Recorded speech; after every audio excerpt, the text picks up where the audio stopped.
Hey everybody, what is going on? Hexlex here. I got another Master Duel video for you. Coming at you with more White Forest. This time we are jamming the Millenium engine into this deck. It's like I said in yesterday's tier limit video, I am all about this Millenium engine. Trying it in pretty much any deck that also plays Fiendsmith, as they play so well together.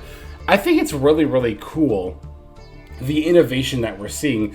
And the beginning of the meta, where this Millenium and Fiendsmith and Azamita pack came out, I think so perfectly describes what can kind of happen sometimes and how metagames form, right? Because at the beginning, not a lot of people were on the Millenium engine just in decks, right? It was kind of talked about as a thing you could do, pretty widely regarded as something that probably wasn't good enough because it really didn't see that much success in paper play. That's something that's really easy to do. I do it a lot, all the time on this channel, where you just look to like TCG and OCG formats, right? And you ask yourself, okay, was this good in that format? If yes, use it in Master Duel. If not, don't.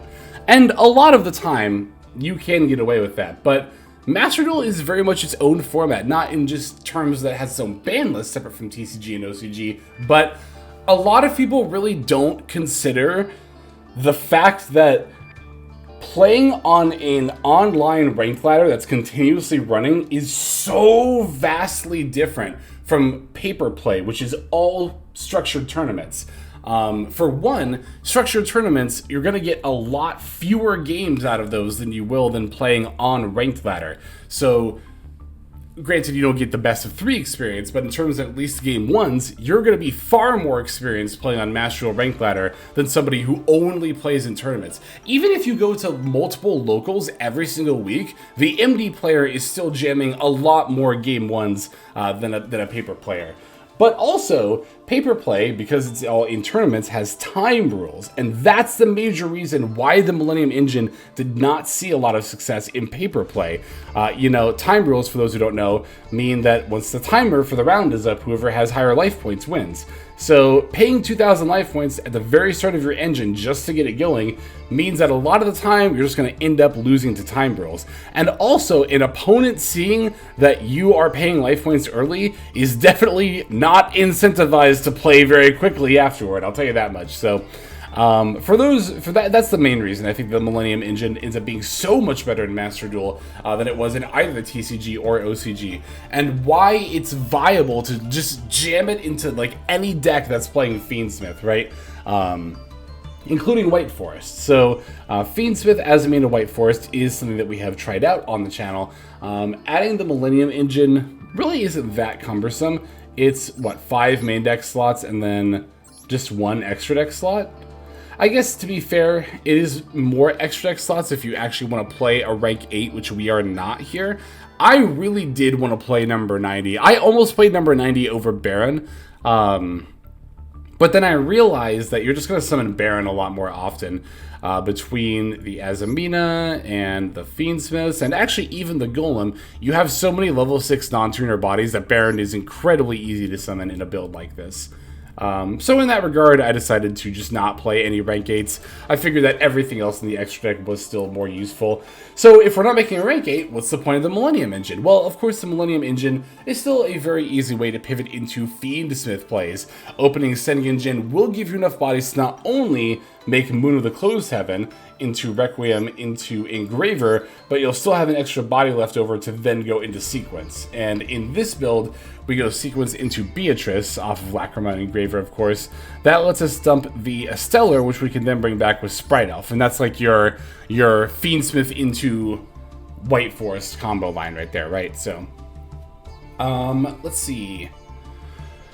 I think also the Millenium engine is still fine, because Snake Eyes Doom Dragon is so good going second. Having that extra going second tool that isn't like a board breaker that's going to clog up your going first hands is very nice. It's very good, actually, in Best of 1. Another, like, very minor, but still noteworthy reason of why Millenium tends to be a lot better in MD than in paper play. Let's see. Other than including Millenium stuff, you know, much like other decks, Millenium, adding that engine doesn't really change how your deck plays. It just means your deck gets to do more. More as in summoning more bodies, and also more of what it already wants to do. Now, in order to keep this deck down to 40 cards, we're playing only one copy of stuff like Diabellstar and Deception. You might see only one of each of these and be like, don't you want a playset? Aren't you on an Azamina deck? And that's true if you're playing Snake Eye. But in White Forest, we have LZ Azamina of the White Forest, which can search Deception, which can search our Azamina stuff, right? Including Murashilago, which can grab the Wanted, which can grab Diabellstar. So that's why in White Forest you only need one Diabellstar and Deception, but in Snake Eye you need 3 of each because we can't search them. In this deck though, again, we have LZ Azamina of the White Forest, which is searchable off Rasila or like, you know, the Tails as well. So yeah, that's why you can get away with fewer copies of stuff like that in this build. Oh, another thing I've noticed is that people en masse have been playing the Morian over the Sinful Spoils of the White Forest into Guardian Chimera. I'm just adjusting my I told you so hat. I mean, really, like I said in earlier White Forest videos, that was widely my experience too, is that, like, yes, Guardian Chimera is technically more disruptions than Morian, you know, being able to pop multiple cards and draw one as opposed to just turning something face down. But the extra deck slot is like so important that you just can't give it up for something that does not come up very often at all. I mean, the Morian doesn't really come up that much either, but again, the Morian also doesn't require you to play Guardian Chimera, so... yeah, I think that's pretty much everything I have to say about this build. The main weakness, I guess, here is that we did have to cut some hand traps in order to play the Millenium engine. That's why we're only on, like, 1 Veiler and 1 Droll. But I think it's fine. Okay, yeah, let's break this list down card by card, and then we'll take a look at these games. We're on 1 Fabled Dury, 1 Effect Veiler, 1 Droll and Lockbird, 2 Maxi, 1 Stellar of the White Forest, 2 LZ of the White Forest, 1 LZ Azamina of the White Forest, 3 Ash Blossom and Joy Spring, 3 Sylvie of the White Forest, 1 Rusia of the White Forest, 2 Molcharvi Fulos, 1 Golem that guards the Millenium Treasures, 2 Fiendsmith Engraver, 1 Diabellstar of the Black Witch, 3 Sengenjin that wakes from Millennium, 1 Tails of the White Forest, 1 Fiendsmith's Tract, 1 the Hallowed Azamina, 1 Wedju Temple, 1 Deception of the Sinful Spoils, 2 Call by the Grave, 1 Cross that Designator, 1 Wanted, Seeker of Sinful Spoils, 3 Infinite Impermanence, 1 Sinful Spoils of Slumber Morian, 1 Woes of the White Forest, and finally 1 Azamina Aphis. And that's going to be our main deck. For the extra, we're on 1 Fiendsmith's Lacrima, 1 Azamina Ilia Sylvia, 1 Azamina Murashilago, 1 Snake Eyes Doomed Dragon, 1 Fiendsmith's Desiree, 1 Silvera Wolf Tamer of the White Forest, 1 Rasila Sinister Soul of the White Forest, 1 Diabelle Queen of the White Forest, 1 Baron de Fleur, 1 Beatrice Lady of the Eternal, 1 Fiendsmith's Requiem, 1 Sprite Elf, 1 SP Little Knight, 1 Moon of the Closed Heaven, and finally 1 Fiendsmith's Sequence. That'll do it for our list. Let's check out these duels.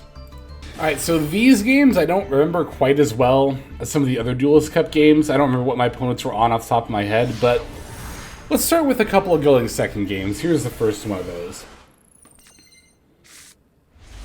Very, very good hand. Oh my god, this is one of those, if I could only open one hand with this deck for the rest of my life, like one set of 5 cards for going first or second, it'd probably just be these 5 cards right here. Holy, look at this. We have 3 very relevant hand traps and Sylvie, which is full combo by herself, and also the Millenium engine to set up plays. Or just to bait plays, or hand traps, that one. Okay, so my opponent normal summons Lady Debug. That immediately tells me that they're on Salamangreat. I'm going to Ash Blossom the Lady Debug. I considered using Imperm and saving the Ash Blossom for a potential Fulos or C. Speaking of Fulos, kind of was debating to myself, do I activate Fulos here? Because if I do, then they probably just pass, which would be fine with me.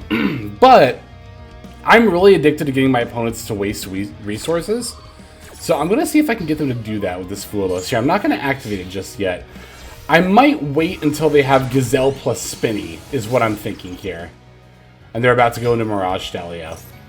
That'll leave them with like 3 weak monsters in play and only a couple of cards in hand, and then they have to make the awkward decision if they want to keep going or pass. I like putting my opponents in that awkward spot. The nice thing about the Lady Debug line is that it also forces them to use their Sanctuary super early here too. Nice for me, I mean. It's bad when you're the Salamangreat player. Looks like they already had Gazelle in hand. They're going to mill the Spinny. Now, I was going to wait, like I said, for them to summon Spinny, and then summon Foolos once they did that. However, to my surprise, they went Hita instead, and they used Hita to bring back my Ash Blossom. And then I realized, okay, so they're going to go Promethean Princess, Prom Princess, bring back Gazelle, and then bring back Spinny. Which means I need to use Foolos here. And they had an Ash Blossom, so it didn't end up mattering. But that, okay, I know I say a lot, you should always fire Foolos or Maxi. That Foolos setup was super debatable there. I would accept a multitude of arguments for activating Foolos at different times in that particular situation. I think there was a lot of nuance there, but again, my opponent had Ash Blossom, so none of that nuance meant anything. But yeah, all they can go for at this point is Prom Princess, and I'm just going to go like, yeah, Emperor that. Spinny can only bring itself back if they control a Sound Mangrate monster, so unless they have another extender in hand, they're probably just going to have to stop here. And sure enough, they're just going to have to stop here, so that's perfectly fine with me. It means they have no amount of interactions with the Prom Princess on the field. Even if it did go to the graveyard here, they don't have another fire monster in order to use the effect with, so I'm going to go Golem here, but I'm not going to go full Millennium line because I don't really need to. Well, and also I don't have another monster to put in the spell trap with the Wedju Temple. I don't want to put Elzette there. I'd rather just summon her off her own effect, so we'll just use Sylvie plus the Golem to make Baron in case they have like Nib or something. And then we'll just send the Woes for Elzette.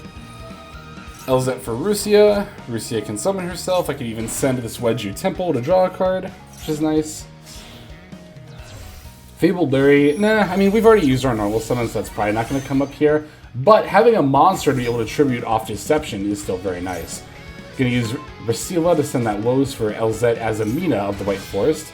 Special her and then sync for Diabel. And as mentioned before, because you can just search for Elzette, she lets you just immediately search into the Azamina engine. So again, that's why you only need one Diabel Star and one Deception in White Forest decks.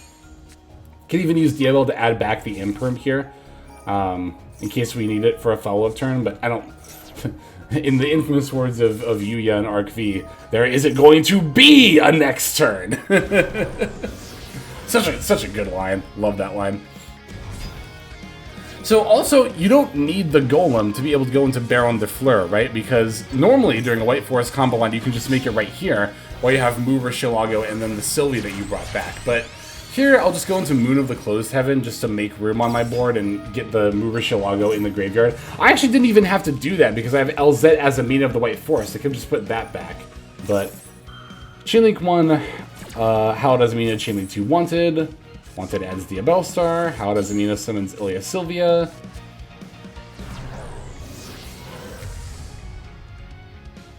And then, yeah, we can just go for... We could have just gone for lethal here, honestly, popping with the Baron. I guess I'm just putting the Diabel Star on board just in case. You never know with the cards in hand. There are people out here playing Battle Fader for Tenpai. Even in, like, Diamond, you see people doing that. So, a lot of people will kind of like to do this thing where they're like, you're being mean by what's not mean? What's the word I'm looking for? Flexing, that's the word. You're sitting here flexing the combo. Just finish me off already. I don't have anything. It's like, you have cards in hand. As long as you have cards in hand, I'm going to keep making sure that I'm playing until I have negates before going to lethal. Because all it takes is one time of not doing that and then getting screwed to never make that mistake again. Plus, like I said, I have legit seen people playing Battle Fader in Diamond. I'm not taking any chances. But yeah, there is our first duel. Let's take a look at the next one here. So as mentioned, this is going to be another going second game. Don't remember exactly what we're up against here, but we shall find out shortly. So this time, we open no hand traps. I know in that last duel, people were probably thinking like, oh, well, of course you won going second. You opened the perfect hand. But here we have all engine. Oops, all engine. Oh, that's right. We're playing against Blue Eyes. And as you can see right off the bat, between Alternative and Melody, it's not a typical Blue Eyes build. Yeah, this is the Chaos Max build. They're actually going for Ultimate Fusion here, which I was like... At first I was like, wait, that's not Magia, is it? That's not Magia, right? It actually ended up being Blue Eyes Tyrant Dragon, which I'm like, that's fine. And then my opponent set one and passed, and I was like, oh... Okay, so this isn't a... It's like there's Blue Eyes decks and Blue Eyes decks. This is a Blue Eyes deck. Anyway, we're going to go normal summon Sylvie here for the Tails of the White Forest. LZ pitching the Tails, that's a special summon, and then add just another Sylvie here. Like, it's funny.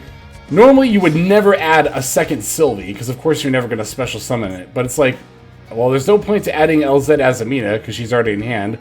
The second thing I would add is Rucia, and she's already in hand. Like, I'm not even going to end up activating this Tails, because I have nothing left to search at this point. Yeah, I'm just going to use Racila to send the Tails here. I'm going to hold on to my Cross-Out Designator, just in case that face ends up being like a Call By or an Imperm or something, or if they randomly have like... Well, I don't play Nib, so not that, but... And yeah, as you can see here, even Racila just searched woes, because I really didn't have anything else I needed to search. I opened all engine. Oops, all engine. Anyway. Here's Diabell. LZ F activating. Diabell F gets to wheel the Tails that I still haven't and won't use, because I don't need it. I might end up randomly activating it, but not necessary.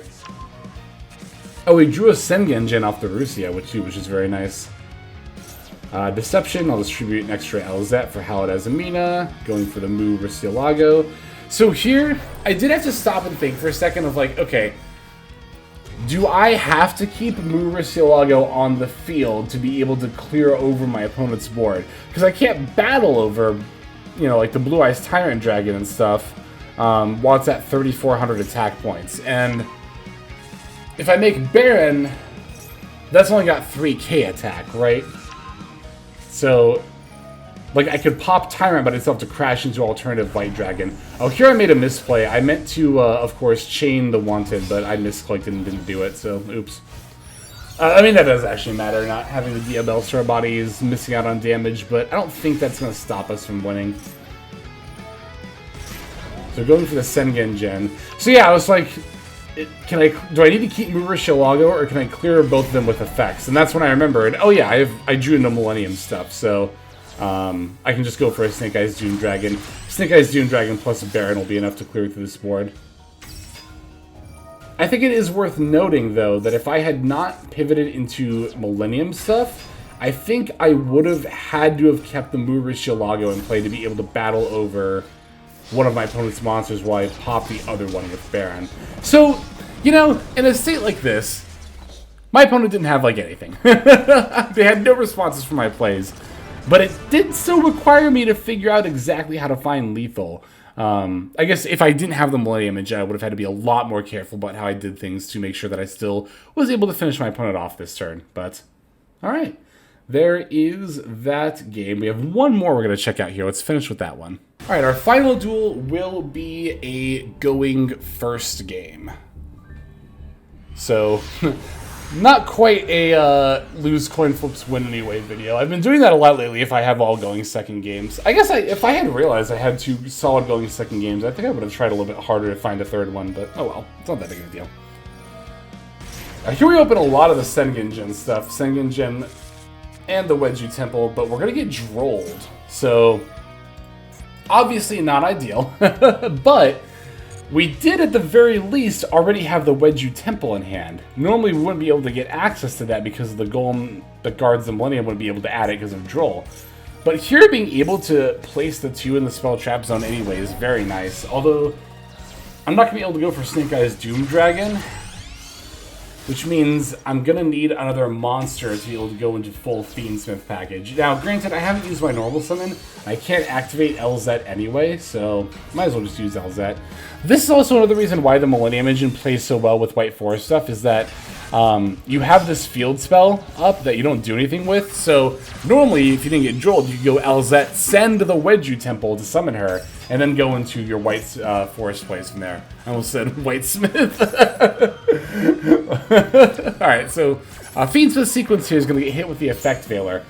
I've mentioned this before in previous videos, but this is why I'm still really up on playing Veilers and Imperms, kind of in general, alongside Droll and Lockbird, is that, like, Droll and Lockbird is really good into this meta, but as you can see here, and this is also true of Snake Eye and other decks, most decks will have a line that they can play around Draw and Lockbird. It won't be as good as their main combo line, but they can still end on some amount of bodies, right?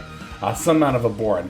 And having Valor in addition to the Droll will pretty much always ensure that you can stop whatever your opponent's doing. Like, if I ever go second and open Droll plus Valor, that's pretty much just like me being in my brain being like, okay, my opponent doesn't get to do anything this turn. Like, pretty much no matter what. I would say in like 95% of scenarios, there's not much they can do here. But we can still pivot into SP Little Knight. And you know, all things considered, Little Knight Maxi going into a 4-card hand is not awful. Opponent's gonna lead with Feather Duster. That's completely fine, because these two spell traps don't do anything. And they set 2 and pass, and I was like, whew. But, like, even if they didn't do that, right? Like, they'd still be on 3 cards in response to Maxi, like, Little Knight.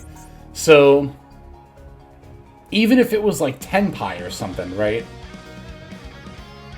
I guess it depends on how they opened, how useful Little Knight would be, but yeah, as soon as I reveal another Sengen Gen, they immediately concede. I think that was a little bit quick because I don't really have anything to grab off of it. I was literally just going to summon it and then battle. But to be fair, we're in a very much winning position at this point, even without OTKing, because we know our opponent doesn't have any plays. They're going to be in top deck mode. And so we have Little Knight, Valor, and Maxi going into their top deck, which makes me feel pretty confident. We never did get to see what they were playing, did we? Because this is a dual script game, I can't check their deck, and all we saw from them was Harpy's Feather Duster. But I'll say if it was a going first deck, they probably should just have not been on Harpy's Feather Duster. Like, that Feather Duster could have been another engine card to help them go into plays, right? Or a hand trap to stop me, although they stopped me pretty sufficiently, regardless. But anyway, that is going to do it for this one. Thank you for watching these games. And thank you for watching all the way to the very end. That is extremely helpful. It's one of the best ways to, not just me, by the way, but that's true of like any YouTube channel. If you watch their videos all the way to the very end, hands down the best way to support a channel. So thank you for doing that. But that'll be all for now. Let's move on to our outro. Hey everybody, Hexlex here. Just want to give you a huge thanks for watching all the way to the very end of the video. Believe it or not, that is actually one of the best ways that you can support the channel, is by watching the videos in their entirety. But there are many ways in which you can support the channel if you are so interested. The names that you're seeing on screen here, I gotta give an extra special thanks to, because these are people who have chosen to either become a member on YouTube, which if you're interested you can do as well via the join button next to the subscribe button down there, or have signed up over on Patreon and become members there. Link to that is going to be in the description below. Without the support that is being offered by, again, all the people that you're seeing on screen right here, I would not be able to take the time to dedicate to uploading daily YouTube videos. So thank you so very much. But there are also other ways you can support as well. Again, link to the description below. If you like my deck tracker that you'll see in a lot of my videos, the Untapped Companion, you can download that for free, and if you use my affiliate link down there, then that also goes a long way towards supporting the channel. That's, again, free. So is subscribing here on YouTube. That's also free and a huge way to support. You can also check out Twitch, once again linked in the description below. Following and subscribing over there will not only support as well, but also give you notifications of when I go live if you want to catch some of the live streams. But really, no matter how you choose to support, it all adds up, and it all definitely means the world. So thank you, each and every one of you. For now, this is Hexlex. I'm going to be signing out, but more than that, I'm hoping that you have a fantastic day.